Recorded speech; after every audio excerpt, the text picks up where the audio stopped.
इस चैप्टर में बच्चों क्या है इसको जानना है। वैद्युत चालन, वैद्युत चालन क्या होता है इसके लिए सबसे पहली ही हेडिंग है हमारे पास वैद्युत धारा। वैद्युत धारा किसे कहते हैं? तो परिभाषा के रूप में तो हम जल्दी से लिख सकते हैं I equal to Q upon T होता है ना, या इसको इस तरह फॉर्म में लिख सकते हैं I equal to delta Q by delta T। ठीक है, तो इसका मात्रक क्या हो जाएगा? कूलम प्रति सेकंड हो जाएगा। ठीक है, या इसके मात्रक को हम क्या कहते हैं? इसके मात्रक को एम्पियर कहते हैं। तो बच्चों चैप्टर नंबर 5 यहीं से स्टार्ट होता है, वैद्युत चालन। वैद्युत धारा क्या चीज है पहले इसको समझेंगे। वैद्युत धारा अगर परिभाषा हम एक लाइन की देना चाहें तो क्या कह सकते हैं कि एकांक समय में आवेश प्रवाह, एकांक समय में होने वाले आवेश प्रवाह को, एकांक समय में जो आवेश प्रवाहित होता है किसी चालक के अंदर, तो किसी चालक में एकांक समय में प्रवाहित होने वाले आवेश की मात्रा, एकांक समय में किसी चालक में प्रवाहित होने वाले आवेश की मात्रा को ही हम क्या कहते हैं? वैद्युत धारा कहते हैं। अर्थात हम कह सकते हैं कि आवेश प्रवाह की समय दर, आवेश प्रवाह की समय दर को क्या कहते हैं? वैद्युत धारा कहते हैं। ये तो एक लाइन की परिभाषा हो गई। अब इस बात को जरा समझें कि ये आवेश प्रवाह का मामला क्या है, आवेश प्रवाह कैसे होता है। तो इसके लिए बच्चों सबसे पहले हम लोग ये जानते हैं चालक क्या चीज होता है। तो चालक प्रत्येक पदार्थ छोटे छोटे परमाणुओं से मिलकर बना होता है। प्रत्येक पदार्थ छोटे छोटे परमाणुओं से मिलकर बना होता है। इसमें ये छोटे छोटे इस तरह से बच्चों परमाणु होते हैं। तो प्रत्येक चालक पदार्थ इस प्रकार छोटे छोटे परमाणुओं से मिलकर बना होता है। और जब इस चालक पदार्थ को हम क्या करते हैं? ऊष्मा देते हैं, या इस चालक पदार्थ को कहीं से बाह्य एनर्जी मिलती है, तो जब इस चालक पदार्थ को कहीं से क्या मिलती है? बाह्य एनर्जी, बाह्य ऊर्जा प्राप्त होती है। तो जब बाह्य ऊर्जा इसको प्राप्त होगी तो जो चालक पदार्थ छोटे छोटे परमाणुओं से मिलकर बना है, तो इसके परमाणु में से जो बाहरी कक्षक के, बाहरी है ना, जो आउटर मोस्ट सेल होता है, उस आउटर मोस्ट सेल से जो इलेक्ट्रॉन होते हैं, बाहरी कक्षा के जो इलेक्ट्रॉन होते हैं, वो क्या हो जाते हैं? लॉस हो जाते हैं, निकल जाते हैं।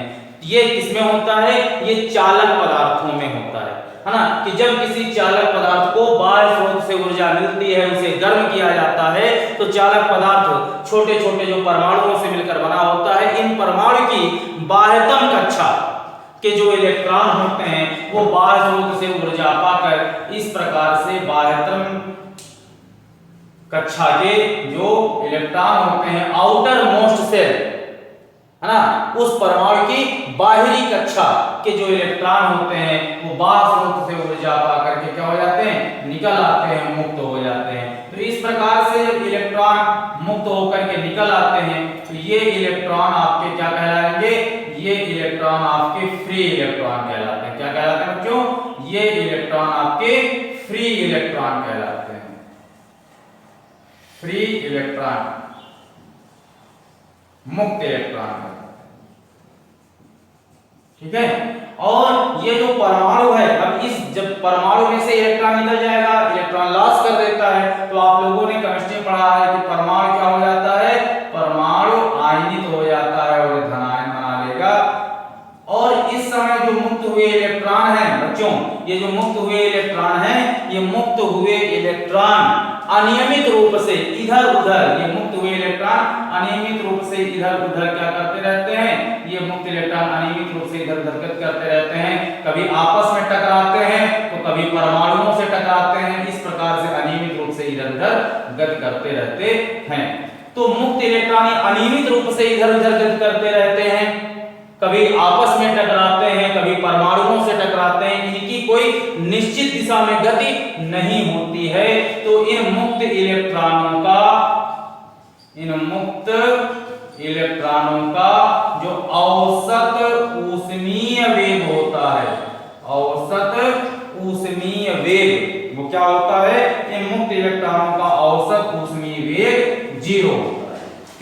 क्योंकि ये चारों दिशा में इधर उधर गति करते हैं और वेग कैसी राशि है, वेग सदिश राशि है। तो जब चारों दिशाओं में इधर उधर गति करेंगे तो इस प्रकार से चारों दिशाओं में इधर उधर गति करते हैं तो देखें आप लोग विपरीत दिशा में इस प्रकार से बहुत सारे वेग के क्या बन जाते हैं, वेक्टर बन जाते हैं। और जब चारों दिशाओं में इस प्रकार से वेग के वेक्टर परस्पर विपरीत दिशा में बन जाते हैं तो ये एक दूसरे को क्या करते हैं, निरस्त कर देते हैं और मुक्त इलेक्ट्रॉनों का औसत ऊष्मीय वेग क्या हो जाता है, शून्य होता है। ये याद रखिए।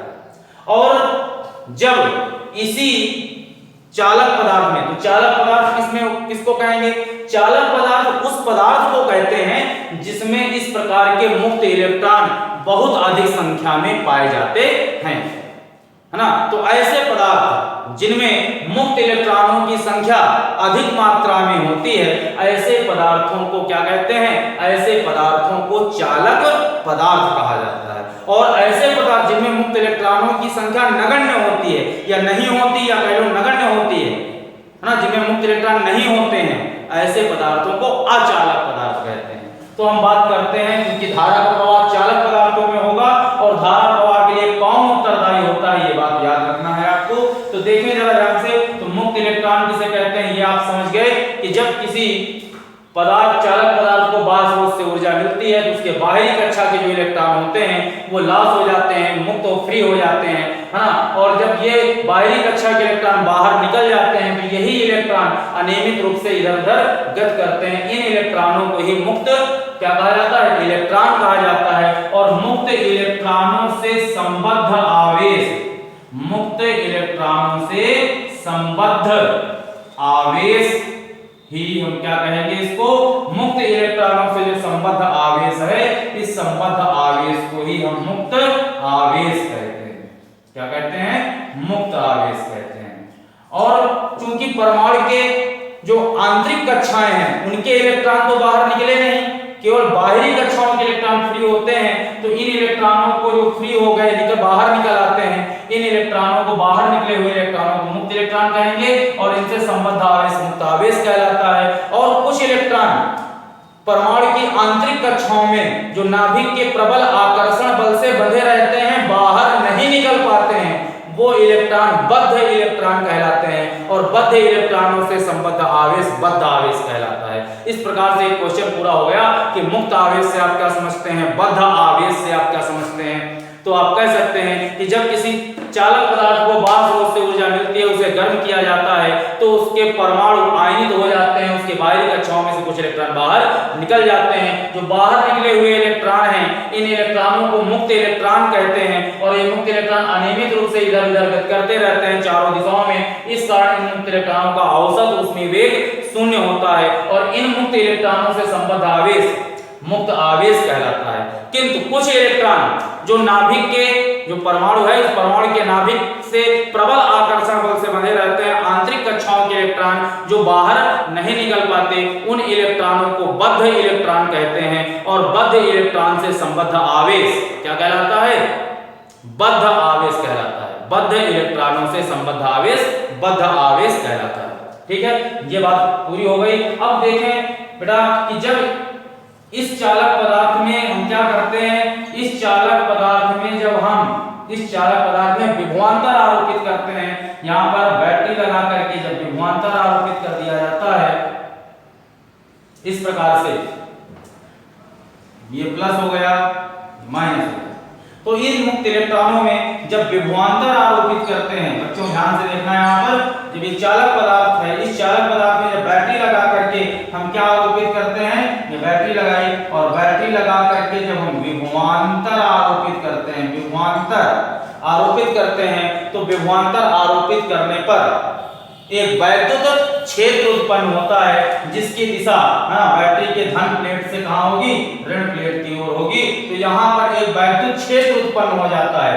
तो ये जो हमारा चालक पदार्थ है, यहाँ पर बैटरी द्वारा इस चालक पदार्थ में जब विभवांतर आरोपित किया जाता है तो एक वैद्युत क्षेत्र उत्पन्न हो जाता है। और जब वैद्युत क्षेत्र उत्पन्न होता है तो उसकी दिशा बैटरी के धन प्लेट से ऋण प्लेट की ओर होती है, इधर ये वैद्युत क्षेत्र की दिशा हो गई। तो वैद्युत क्षेत्र उत्पन्न होता है और जब किसी वैद्युत क्षेत्र में कोई आवेश उपस्थित होते हैं तो वैद्युत क्षेत्र के कारण इन आवेशों पर, मुक्त इलेक्ट्रॉनों पर एक बल कार्य करता है। क्योंकि इलेक्ट्रॉन ऋणावेश होता है, इसलिए इन मुक्त इलेक्ट्रॉनों पर लगने वाला बल वैद्युत क्षेत्र के कहाँ होता है, विपरीत दिशा में होता है। तो इन मुक्त इलेक्ट्रॉनों पर वैद्युत क्षेत्र के कारण इन मुक्त इलेक्ट्रॉनों पर वैद्युत क्षेत्र की विपरीत दिशा में, बच्चों यहाँ पर देखें, वैद्युत क्षेत्र की विपरीत दिशा में इन मुक्त इलेक्ट्रॉनों पर उत्पन्न हुए वैद्युत क्षेत्र के कारण वैद्युत क्षेत्र की विपरीत दिशा में इधर की ओर क्या कार्य करने लगता है, एक वैद्युत बल कार्य करने लगता है, एक वैद्युत बल कार्य करता है। तो जब चालक पदार्थ में, ऐसे चालक पदार्थ में जिनमें मुक्त इलेक्ट्रॉन तो है पर अनियमित रूप से इधर उधर गति कर रहे हैं, जब उसमें एक बैटरी जोड़ करके विभवांतर V आरोपित करते हैं तो एक वैद्युत क्षेत्र उत्पन्न होता है। और जब वैद्युत क्षेत्र उत्पन्न होता है तो वैद्युत क्षेत्र के कारण इन मुक्त इलेक्ट्रॉनों पर वैद्युत क्षेत्र की विपरीत दिशा में, क्योंकि ऋणावेश है इसलिए वैद्युत क्षेत्र की विपरीत दिशा में एक वैद्युत बल कार्य करता है। तो इन मुक्त इलेक्ट्रॉनों पर इस प्रकार वैद्युत क्षेत्र की विपरीत दिशा में एक वैद्युत बल कार्य करने लगता है। और जब वैद्युत बल कार्य करता है तो ये सभी मुक्त इलेक्ट्रॉन एक निश्चित दिशा में, वैद्युत क्षेत्र की विपरीत दिशा में, तो बच्चों इस प्रकार से ये जो चालक पदार्थ है, इस चालक पदार्थ के अंदर ये मुक्त इलेक्ट्रॉन वैद्युत क्षेत्र के विपरीत दिशा में, ये जो मुक्त इलेक्ट्रॉन है, ये मुक्त इलेक्ट्रॉन वैद्युत क्षेत्र की विपरीत दिशा में अति सूक्ष्म नियमित वेग से, अति सूक्ष्म नियमित वेग से क्या करने लगते हैं, गति करने लगते हैं। तो ये मुक्त इलेक्ट्रॉन एक निश्चित दिशा में, वैद्युत बल की दिशा में, एक ही दिशा में, बात समझ रही है, ये मुक्त इलेक्ट्रॉन वैद्युत क्षेत्र के विपरीत दिशा में, इस बात चूंकि वैद्युत बल जैसे कार्य करेगा तो वैद्युत बल इन सबको एक ही दिशा में, वैद्युत क्षेत्र की विपरीत दिशा में इस प्रकार से मुक्त इलेक्ट्रॉनों को गति कराएगा। तो मुक्त इलेक्ट्रॉन बैटरी द्वारा विभवांतर आरोपित करने पर जो वैद्युत क्षेत्र उत्पन्न हुआ, वैद्युत क्षेत्र के कारण मुक्त इलेक्ट्रॉनों पर लगने वाले वैद्युत बल जो कि वैद्युत क्षेत्र की विपरीत दिशा में लगता है, जिसके फलस्वरूप ये मुक्त इलेक्ट्रॉन वैद्युत क्षेत्र के विपरीत दिशा में, वैद्युत क्षेत्र इधर की ओर है तो वैद्युत क्षेत्र के विपरीत दिशा में इधर की ओर ये मुक्त इलेक्ट्रॉन जो है ये वैद्युत क्षेत्र की विपरीत दिशा में क्या करने लगते हैं, गमन करने लगते हैं। कैसे, एक नियमित वेग से, एक सूक्ष्म नियमित वेग से मुक्त इलेक्ट्रॉन क्या करने लगते हैं, ये मुक्त इलेक्ट्रॉन एक सूक्ष्म नियमित वेग से क्या करने लगते हैं बेटा, गति करने लगते हैं। ठीक है, तो जब ये मुक्त इलेक्ट्रॉन एक नियमित दिशा में, नियमित सूक्ष्म वेग से वैद्युत क्षेत्र की विपरीत दिशा में गति करने लगते हैं, ठीक है, तो यही कहलाता है क्या, आवेश का प्रवाह। तब चालक पदार्थ में ये मुक्त इलेक्ट्रॉन एक निश्चित दिशा में गति करते हैं तो इसी को क्या कहा जाता है, इलेक्ट्रॉनों का प्रवाह, माने आवेश का प्रवाह। बस समझ गई। इस मुक्त इलेक्ट्रॉनों के प्रवाह के कारण ही, आवेश के प्रवाह के कारण ही एकांक समय में, किसी चालक में एकांक समय में जो आवेश प्रवाह होता है, इस आवेश प्रवाह को ही वैद्युत धारा कहा जाता है। तो इस प्रकार से बच्चों ध्यान से देखें, ये जो मुक्त इलेक्ट्रॉन है वैद्युत क्षेत्र की विपरीत दिशा में, मुक्त इलेक्ट्रॉन इस प्रकार से वैद्युत क्षेत्र के विपरीत दिशा में, है ना, इस प्रकार एक निश्चित दिशा में क्या करने लगते हैं, गमन करने लगते हैं, इस प्रकार से। ठीक, तो इस आवेशों के अर्थात मुक्त इलेक्ट्रॉनों के प्रवाह के कारण, एक मुक्त इलेक्ट्रॉनों के एक निश्चित दिशा में, मुक्त इलेक्ट्रॉनों के एक निश्चित दिशा में आवेश प्रवाह होने के कारण, मुक्त इलेक्ट्रॉनों के कारण, इन मुक्त इलेक्ट्रॉनों के एक निश्चित दिशा में प्रवाह होने के कारण आवेश एक दिशा में प्रवाहित होता है ना। इसी को प्रति सेकंड एकांक समय में प्रवाहित होने वाला ये जो आवेश है मुक्त इलेक्ट्रॉनों के कारण, इसी को वैद्युत धारा कहा जाता है। ये रियल वैद्युत धारा का कारण है कि ये इस तरह से वैद्युत धारा प्रवाहित होती है। और जो वैद्युत धारा की दिशा होती है वो क्या होगी, मुक्त इलेक्ट्रॉन प्रवाह के विपरीत।